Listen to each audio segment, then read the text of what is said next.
Hello, I think I've got a great one for you all today. We're taking a look at the SilverStone Air Penetrator 120SK ARGB, and this time I'd also like to thank SilverStone for being awesome and sending me this fan and a couple other ones for me to, well, take a look at and do all of my testing on. So let's get right into it. So first, a little bit of spec about this fan. Pretty much a bog standard 120mm fan, and the unique features about it we're going to get into a little bit later in the video, but it does get up to 2000 RPM. All right, let's take a look at the RGB. So this is the way it looks. It has plenty of little LEDs in there. It was really hard to count, but 12 or 14, which means the color blending that you'll see around it is going to be very even and uniform and allow for very smooth transitions. So if you really care about that sort of thing, this is a great pick to get great color blending between it. And while the illumination isn't super bright compared to other ones I've seen, so they have it dialed in where it creates good illumination, but isn't just blasting light through your case. It's kind of what I'm seeing with regard to it. The sticker is not quite perfectly centered, and depending on how you're staring at it, but I guess it could bother me sometimes. There are rubber pads on the frame right there. Sorry, the cable I don't have fully stretched out. And I want to get into that here in a second. So this is an air penetrator version of the fan, and that's basically these ridges on the back. I'm going to show a clip that they have online for how it works. I couldn't really get my own system working for generating it, but it's designed to focus the airflow so that it comes in a more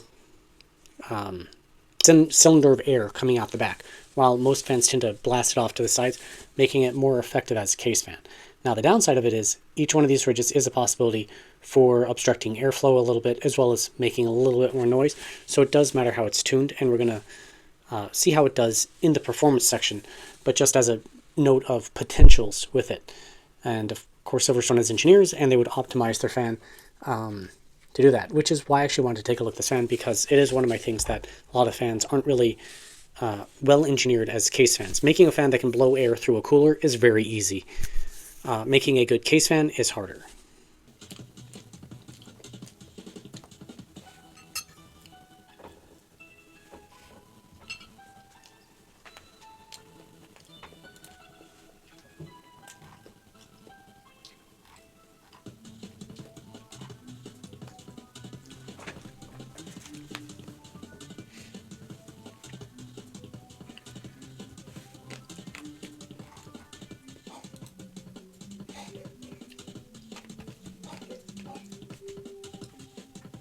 All right, well, I stopped the RGB. The distance between the fan blades and the edge of the housing is a little bit on the large side. I'd like to see it get a little bit closer, but this is more of a classic fan design than a lot of the newer hybrid ones. So it's perfectly understandable, but that would be just an area of improvement that SilverStone could do. But that optimization is really more for pressure-oriented fans. For airflow ones, it doesn't matter nearly as much. So it does depend on what the use case for a fan is. So since this is more of a specialized use case, it doesn't quite matter as much. It has the same sort of ridges that we see on the Shark Force. Not exactly the same pattern, but very similar. And that, once again, just helps with airflow over it. And it could also just be aesthetic with the patterns on it. But the purpose of it is generally to help with airflow across the fins and make it a little bit more efficient. And that brings me to the last note I'd like to make about this fan. So it has these little cables. So they connect into the fan back here, but you have to connect, you have a separate RGB cable and your fan cable. So my thought on it. On the one hand, it's kind of nice because if one of these cables breaks, you can just pop in a new one from them. You would have to order it. It just doesn't use a standard fan header. But on the other, how likely is that to break? And then you have all these adapters. It just seems a little bit more effort than it's worth. Just kind of my general thought on it. It does make packaging a little bit easier. You know, you don't have to worry about trying to wrap these cables around a fan somehow. But that's just a little side rant as to my opinion on it. Before we get into the data, I would like to thank Mint Mobile for being today's video partner. Thanks to Mint Mobile's wireless plans, it is possible to not only switch away from big, expensive mobile companies, but also to have a quality, affordable plan for me and my family. Mint Mobile's premium wireless plans start at just $15 a month. for a 3-month plan. For that, I can get high-speed data and unlimited talk and text on the nation's largest 5G network. I can bring my own phone and keep my current phone number, so you don't need to memorize a new phone number, something I have always found difficult. Switching to Mint is super easy. Thanks to digital eSIM cards, which most phones have, you can sign up and activate immediately right from your own phone, from the comfort of your own home. If by any chance your phone doesn't have an eSIM card, Mint will ship you a new SIM card free of charge. If you're interested in learning more about Mint Mobile and switching, visit my link up above or the link in the video description down below. The first series of graphs are the case simulation tests, and in this I used a number of measurement locations that simulate standard computer cases in my test simulation box. The 16th mark, the first data point, is like having 120mm glass fan in terms of the length of the computer case, be a very small tower, and all these do assume an air cooler for optimized airflow. If you're looking at radiators, airflow does matter, but this data won't be as directly aligned with it. So the 60 mark would be a mini ITX, or putting fans at the bottom of your computer case, in my example up here, and blowing them up towards your GPU, that effectiveness. The 9-inch mark would be a compact tower. Think something that can hold a standard ATX motherboard, but not a lot of extra room there, so kind of like a MIDI center is what I think of. Then we got the 11-inch mark, standard mid-tower cases. Think something that can hold 320mm glass fans in terms of that length. And then at the 14.5-inch mark, we have truly large towers, something that can hold 340mm glass fans, length, be a very large tower like the Fractal Design Torrent would be a great example. Next we have noise normalized, distance from the fan versus air flow, and I have a couple other examples up here as options to kind of compare this fan up against. So first, we do need something to compare all of my fans against, and that is my control fan, something I base all my reviews off of, and that's this triangle indicated line. And the control fan is based 3 parts A12X25 to 1 part A14, creating a blended 130mm glass fan. Now the air penetrators have that groove pattern on the back that's supposed to help straighten the airflow, like we have saw or will see depending on where I put it in the video. And that means that in bigger cases, we should really see it being very effective. And if we take a look at the blue dotted line, it is extraordinarily effective at bigger cases. Mind at smaller cases, it doesn't have the same sort of grunt as a couple of these other fans. We also have the air penetrator 120SK, which is what this one is taking a look at.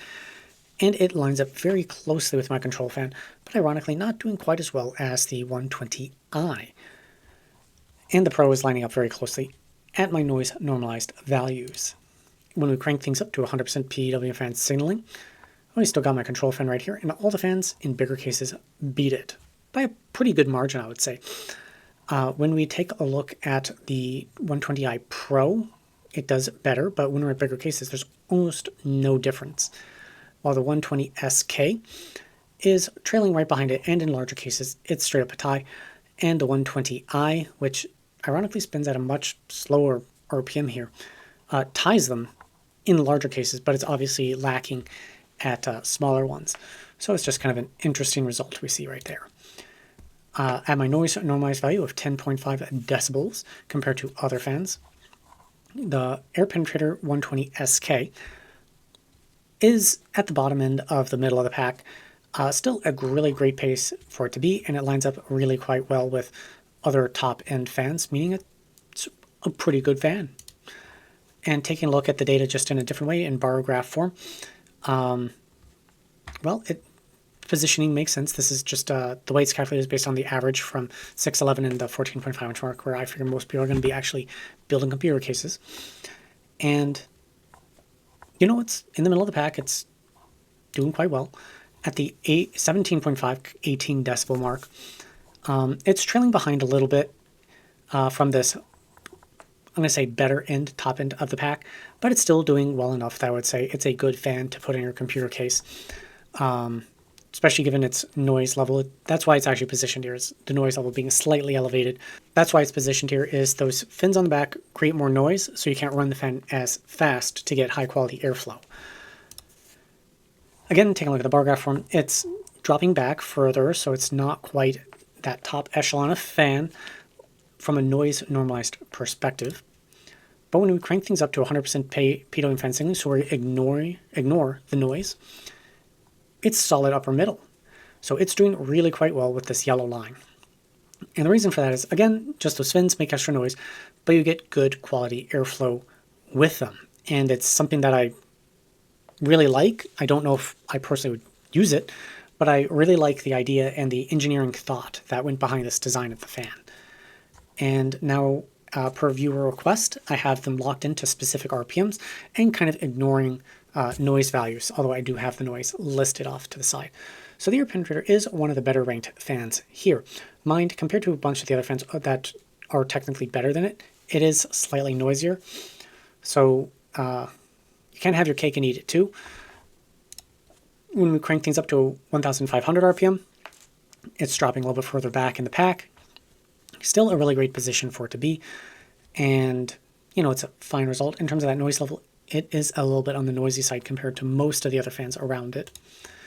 2000 RPM, it's one of the best now.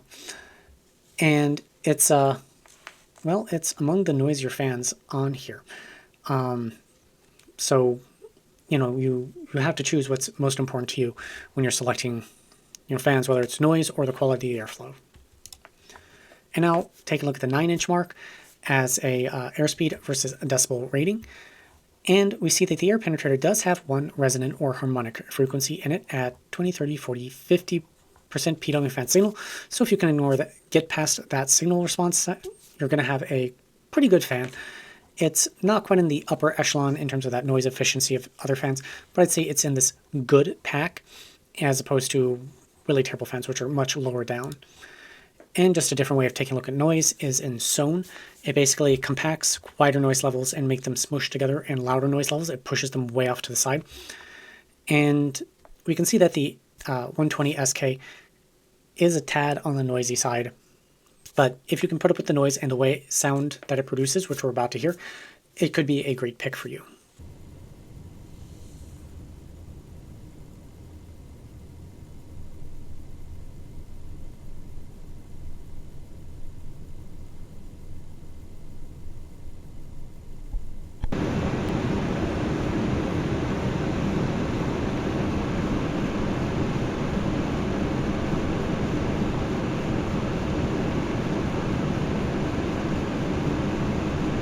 Now we're on through performance with the CPU cooler.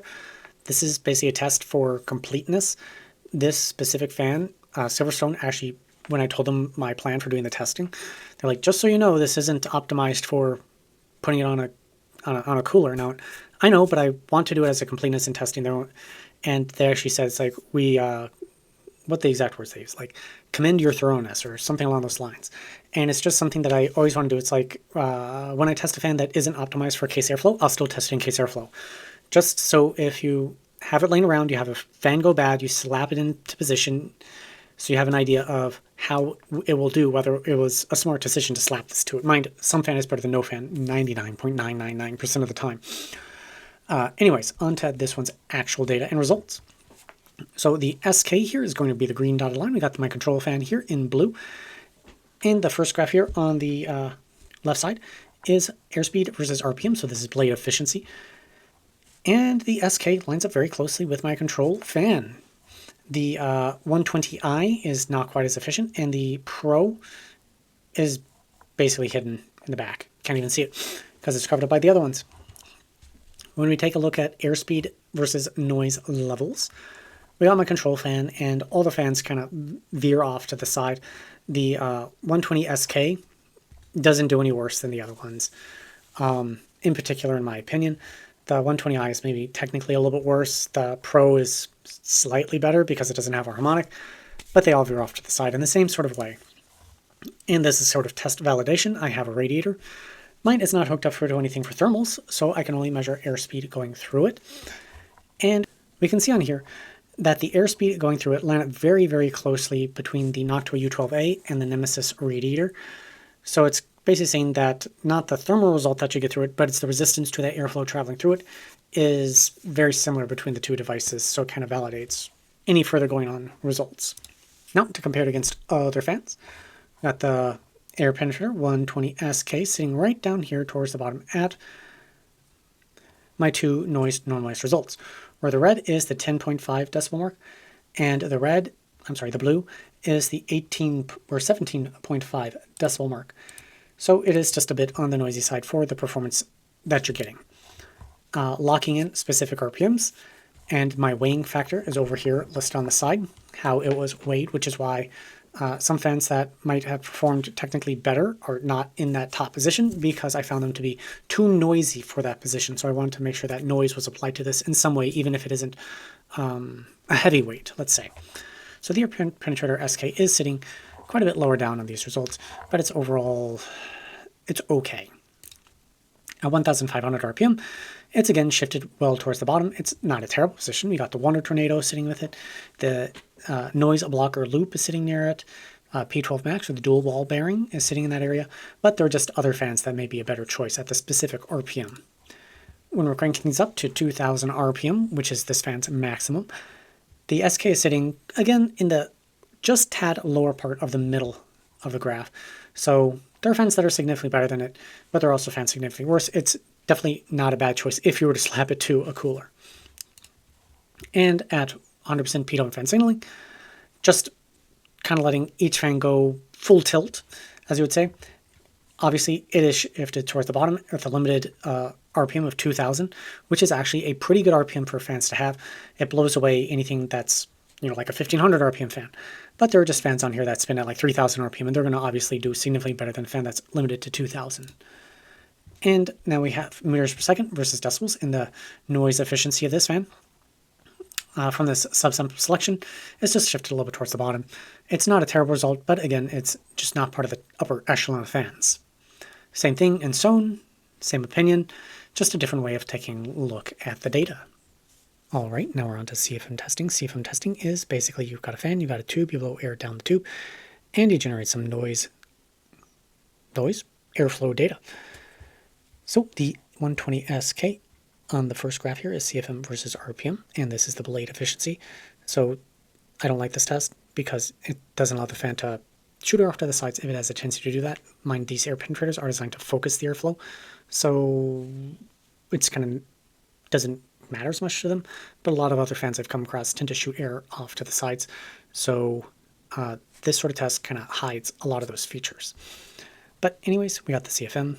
So compared to the control fan, which is just the A12X25, the SK is lining up very, very closely to it. As a matter of fact, they all line up pretty well, with only the 120i being a little bit on the low side in terms of the noise efficiency of it.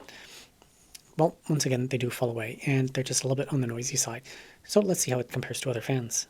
And my noise normalized results in CFM, it is well towards the bottom of the graphs. It's just not where this fan shines as well. At 100% PWM fan signaling, well, once again, it is just a little bit well towards the bottom. It kind of tells you that this fan was already optimized for what it could do, while a lot of these other fans may shoot more air off to the sides, and putting it into a tube just force optimizes them as a side effect of the particular test. And now we have the CFM versus decibel rating, comparing a bunch of these other fans together. And the position is making a lot of sense. It's holding up exactly where we saw it before. Now we have the value proposition of this fan. It is $29, at least when I checked its pricing. Pricing does vary on fans. So if its price does go down, the value proposition does go up. Value proposition is not performance. It is just performance per dollar. So a fan that is cheap enough will perform very well on these graphs. This is something that you want to pay attention to, so that if you're trying to fill out a computer case with fans and you don't really care which fans, value proposition is what you need all the way. If you care about the quality of the fan, but you are on a budget, that's when you start weighing this factor in with everything else that you're taking a look at. So at the 6 and the 11-inch marks, noise normalized, it isn't a great value. It did better at 100%, but do you really want to run your case fans at 100% all the time? In CFM testing, it's towards the bottom end. It's one of the worst in terms of value. Through the CPU cooler, again, it's not where this fan shines, but it's also not a great value here. So its price just needs to come down for it to be a strong value consideration. And now a simplified conclusion for kind of what I think about this fan. So for a CPU, low-powered CPU, I call it an average. There was its rank, and its value is meh, not very good. For a high-powered CPU, it's okay. It would probably be able to handle it, assuming that the cooler that you were using is able to handle the CPU you're planning on using this fan on, or fan with. There's its rank, and its value is meh. In terms of, in computer cases, small to compact, it's average. There's its ranking, and meh.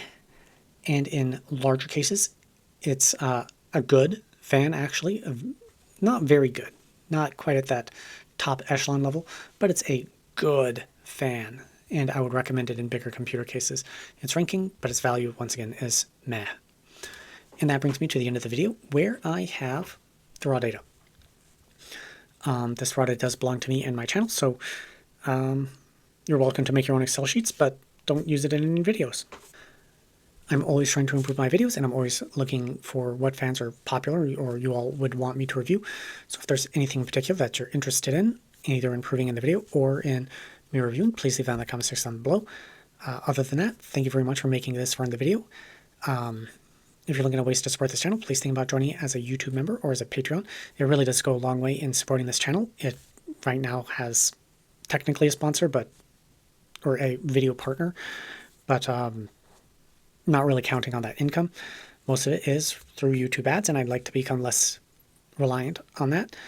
So doing supers and YouTube membership would do a great way in showing your support. I know that that's not feasible for everybody, but just hitting the subscribe button and throwing me a like really does go a long way in making this channel more visible and helping it gain traction. Anyways, thank you very much. Have a great day, and I'll see you next time here on Computer Tech and More.